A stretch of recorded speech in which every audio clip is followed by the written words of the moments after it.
Je m'appelle Jérôme Pruneau et l'émission qui suit est mon projet d'accès. Bonne émission.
Ilam signifie l'eau de la pluie, l'eau de la vie, parce qu'on ne peut pas vivre sans l'eau.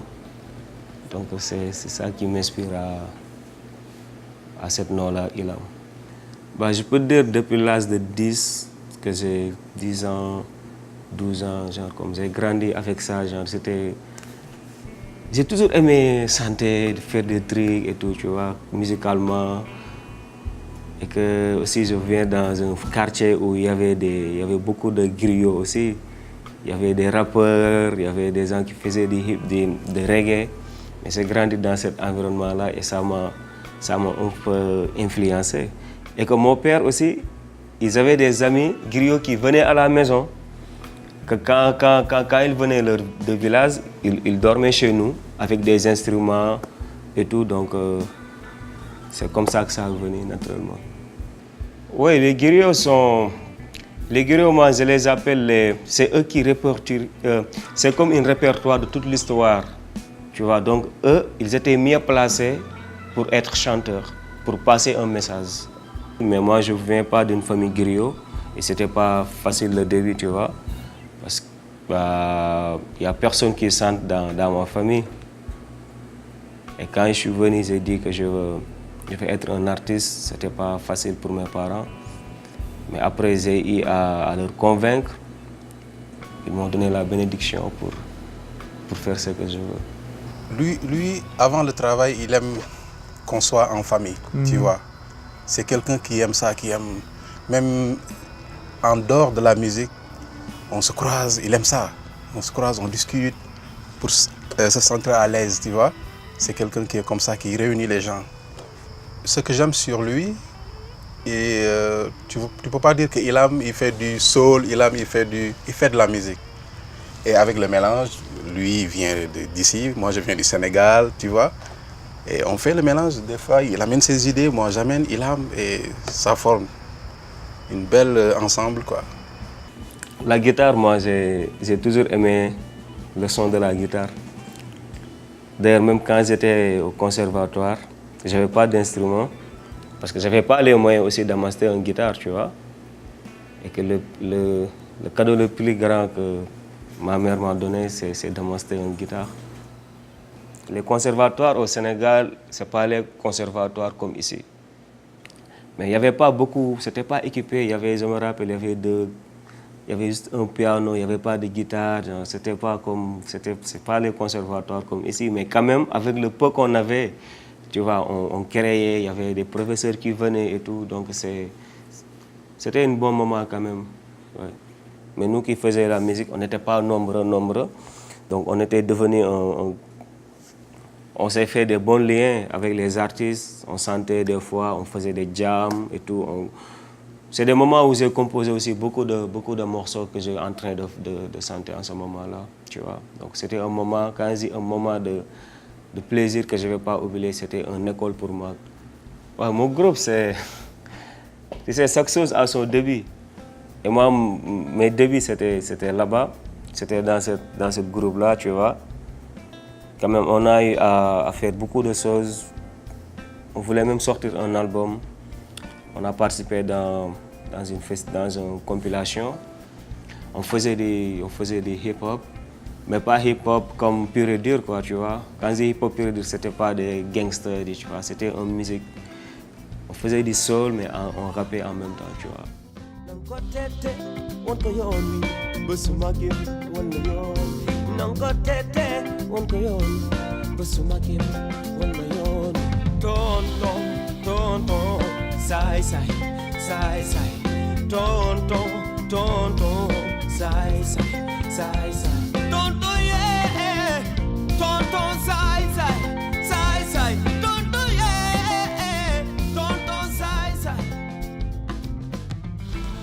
Tous les gens que j'ai connus, je les ai connus grâce à la musique, tu vois, à des rencontres, à des amis et tout.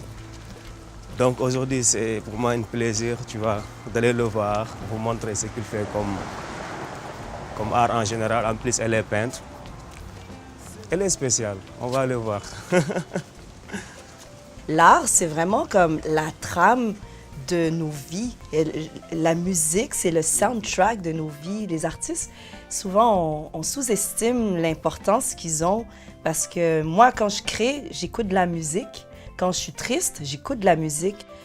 Ben moi, je suis architecte de formation et j'ai jamais pratiqué parce que pendant mes études, j'ai effectué un stage qui m'a confirmé que c'est ce que je ne voulais pas faire.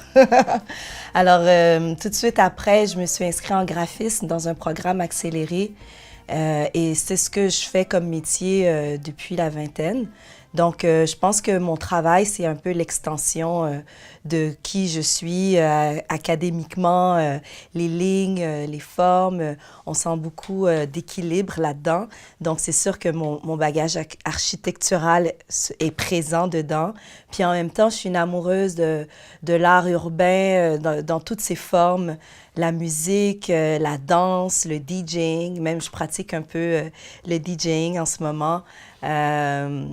Le graffiti, on sent beaucoup l'inspiration du street art dans mes œuvres. Donc, c'est l'influence de mon environnement, de qui je suis. J'aime beaucoup les couleurs vives, éclatées. Je suis quelqu'un de très optimiste, très jovial. Ma technique, moi, c'est de l'art numérique. C'est vraiment ça.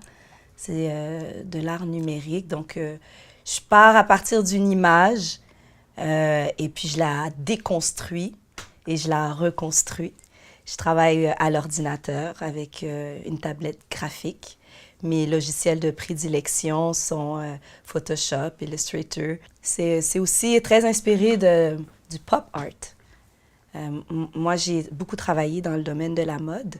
Donc, la sérigraphie aussi a été beaucoup un outil avec lequel je me suis familiarisée. Donc, c'est de la sérigraphie ce que je fais, mais transposé sur le canevas. Ça, c'est Ilham. C'est Ilham. C'est le portrait que je lui ai remis après son entrevue, Lounge Urbain. Et Ilham, c'est quelqu'un, selon moi, c'est quelqu'un de très simple, d'humble, mais en même temps complexe et profond. Alors, je voulais que mon illustration représente ça en toute simplicité. J'ai repris une photo qu'il utilise beaucoup dans son portfolio et que j'ai illustrée en une couleur. C'est une couleur de terre. Et j'y ai interposé la main de Fatma par-dessus. Parce que la main de Fatma, pour plusieurs, elle représente cette paix intérieure, l'équilibre. Et j'ai joué un petit peu ici, là, avec des gouttes de peinture pour rappeler quelque chose d'un peu plus céleste. Ça fait un petit peu Voie lactée. Oui, je me rappelle, c'est la fête de la musique au Sénégal, c'était en 2006, C'était en 2013, ça fait pas même longtemps. Et que ce jour-là, on m'avait invité pour que je vienne jouer et tout.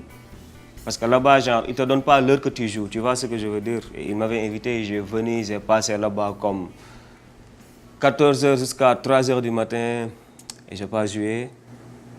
Et que j'étais avec une personne qui est vraiment important pour ma vie. Et il m'a dit que, écoute, genre, comme si on vient à Montréal ou à Québec, tout va changer, tu vois. Et quand je suis venu, je tapais sur Google pour voir les artistes qui viennent d'arriver, genre, qu'est-ce qui est disponible. Et par la suite, j'ai tombé sur la vitrine et j'ai postulé. Après, ils ont approuvé ma candidature. J'ai dit que j'avais une benne et je ne l'avais pas. Pour de vrai, mais après, quand ils m'ont dit on t'a choisi, wow, j'ai dit waouh, là, le travail commence, quoi, pour de vrai. Là, je me suis mis à aller à Bobar, au Cypher, au Balotou. Et c'est là que j'ai trouvé Pape Salou, c'est le bassiste. Hassan Seck, je l'ai croisé au Nuit d'Afrique. Thomas, c'est un ami qui me l'a présenté. Et après, j'ai dit, les gars, il faut qu'on... Parce qu'en ce moment, je dois faire une vitrine et que je n'ai pas de ben. Tu vois. Après, Thomas m'a dit, on va aller dans nos locales, on va essayer de voir qu'est-ce que tu fais. Et là, on a fait 4 répétitions. C'était la première fois, genre, de scène que je montais et que le public, ils ont vraiment adoré.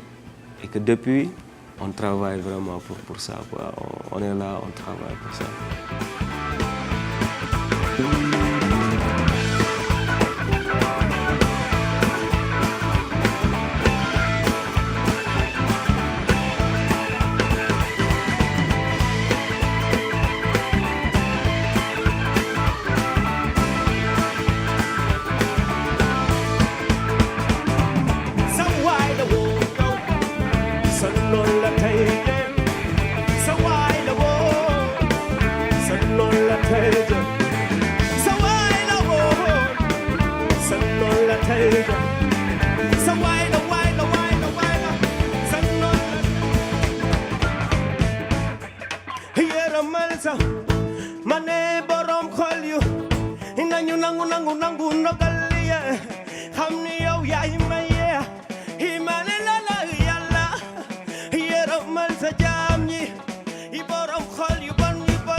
La musique, soit il te fait danser, il te fait oublier tes soucis, ou tu ressens des émotions.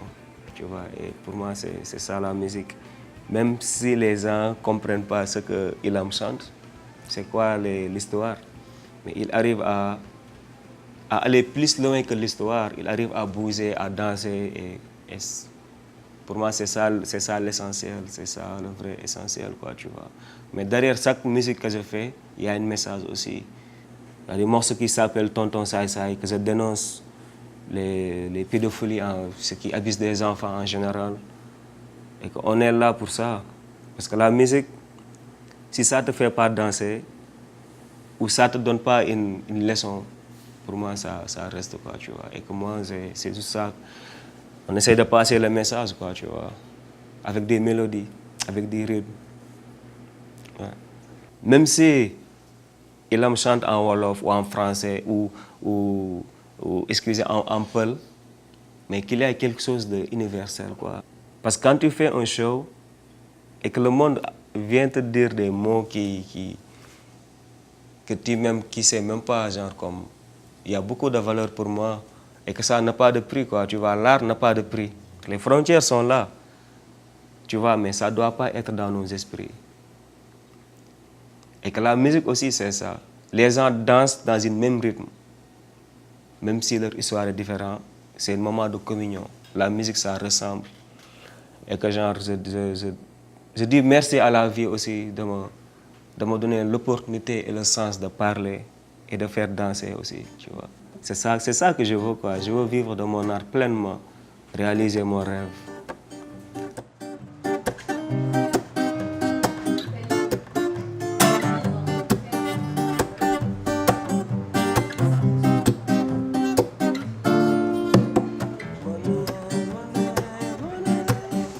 Voilà, ce que j'aime de Mylen, c'est le côté ouverture, côté artistique, relax, beaucoup de café, beaucoup de musiciens que je croise avec leurs instruments.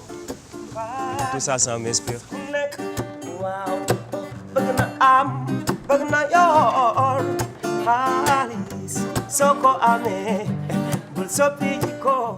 Et comme moi, tout ça, artistiquement parlant, ça me fait du bien, quoi. Ça m'ouvre plus. Je viens ici avec ma guitare, dans un café qu'une de mes amies a ouvert qui s'appelle le Coin B. Et des fois, ici dans la terrasse, en train de gratter, faire mes chansons.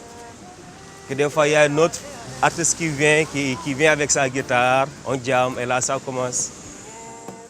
Montréal, moi je dirais que c'est Montréal qui m'aime. Hein. Moi et Montréal, on s'aime. Parce que Montréal a réveillé ce qui dormait en moi. Je suis là aussi pour montrer une autre image de l'Afrique. L'Afrique, ce n'est pas la misère, quoi. Ce n'est pas des enfants avec des ventres gonflés. C'est pas ça l'Afrique. L'Afrique, c'est la joie de vivre. C'est le partage. C'est la paix. C'est l'éducation. Tu vois. C'est le rythme. C'est le social living. Et si je vois des ambassadeurs ou des ambassadrices culturelles qui exportent l'art comme Baba Mal, qui montrent la vraie image de l'Afrique. L'Afrique, les gens pensent qu'on vit dans des arbres où, c'est... Le développement, ce n'est pas les buildings, ce n'est pas les métros. Le développement, c'est dans l'esprit.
Une des choses incroyables avec le hip-hop, c'est que tu peux te rebaptiser, tu es un super-héros qui se rebaptise. Mon nom Monk I vient de monk pour moine, quelqu'un un peu, autant les moines Shaolin, les moines qui étudient la calligraphie. Le moine, c'est souvent une personne qui est en retrait de la société, mais qui garde une quête spirituelle très grande. Et pour moi, la spiritualité, c'était au-delà d'un dieu, d'une dénomination, d'un livre saint. Et donc, le E, pour moi, jouait le rôle de énergie, comme dans E égale MC2. Donc, pour moi, c'était le manque de l'énergie. Je suis une personne qui aime la profondeur des choses, qui aime la substance et qui la partage avec une certaine énergie. Et donc, tout ce que ça implique là-dedans, je suis un voyageur qui me remplit d'énergie. Je suis quelqu'un qui collabore beaucoup. Donc, dans la musique et dans la peinture que je fais, beaucoup de la démarche artistique passe par rencontrer l'autre. Et rencontrer l'autre dans la collaboration, mais aussi rencontrer l'autre dans rencontrer l'auditeur, rencontrer le spectateur, peindre pour la communauté. Le graffiti, ça a joué un rôle important lorsque j'ai découvert la culture hip-hop.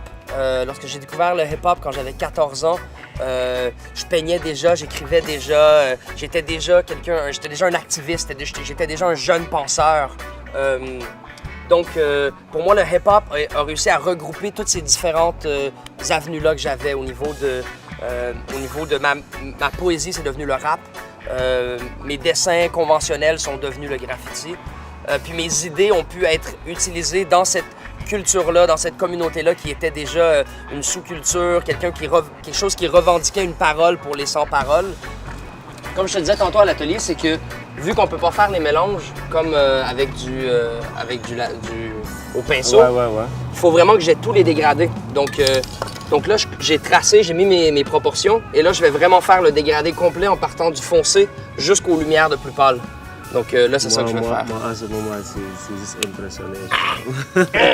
La magie, petit à petit, la magie va apparaître. Donc on est rendu à celle-ci, si je me trompe pas. Nice. Une chose importante aussi, c'est que, je sais pas si tu savais, mais ce que je fais maintenant, j'appelle plus ça le graffiti. Donc, tu me demandais quand est-ce que j'ai découvert le graffiti ou comment ça s'est passé lors de ma découverte du graffiti. Ça s'est passé à travers le mouvement hip-hop, mais à travers les années, ma relation au graffiti a changé aussi, à un point tel que maintenant, ce que je fais comme art, c'est l'alchimiographie et de l'alchimiophonie. L'alchimiographie, c'est la compréhension du processus alchimique dans l'art graphique.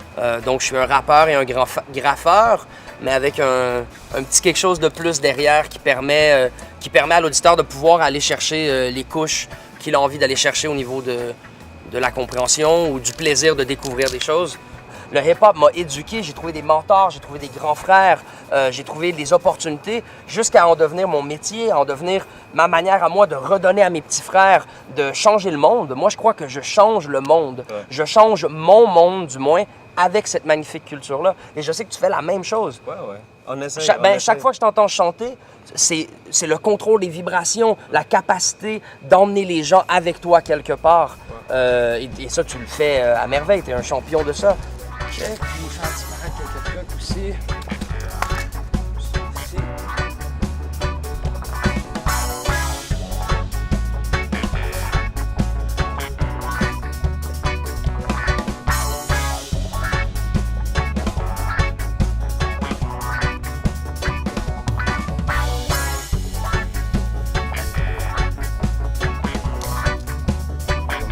On n'a même pas de chanson encore ensemble, hein?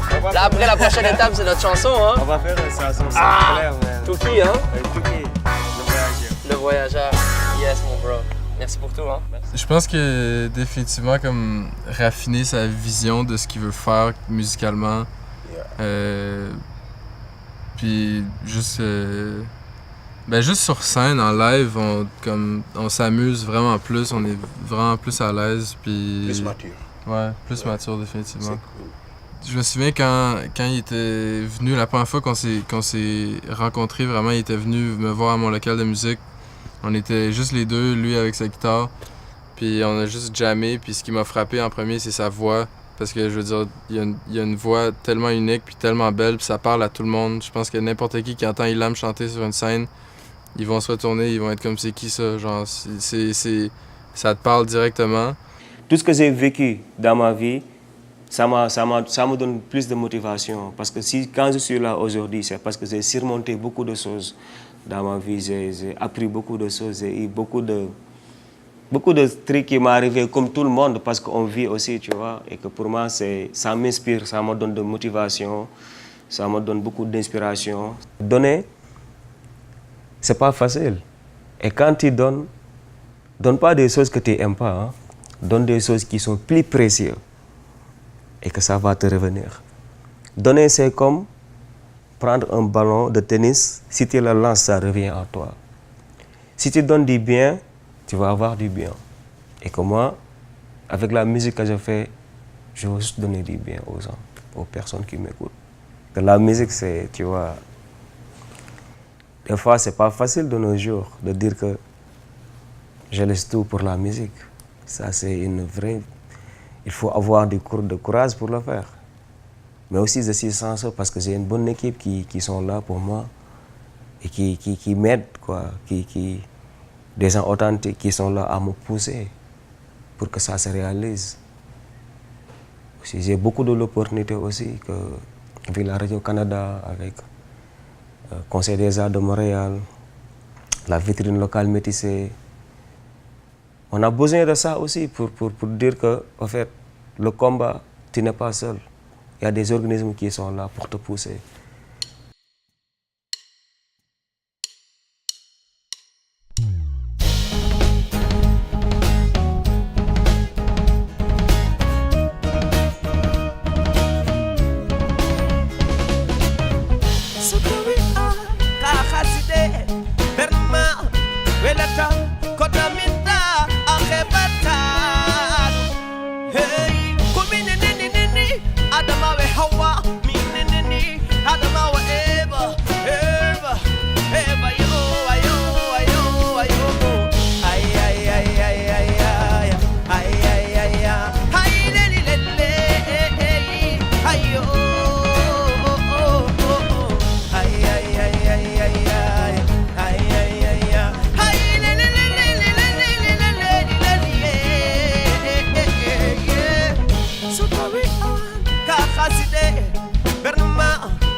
Ayo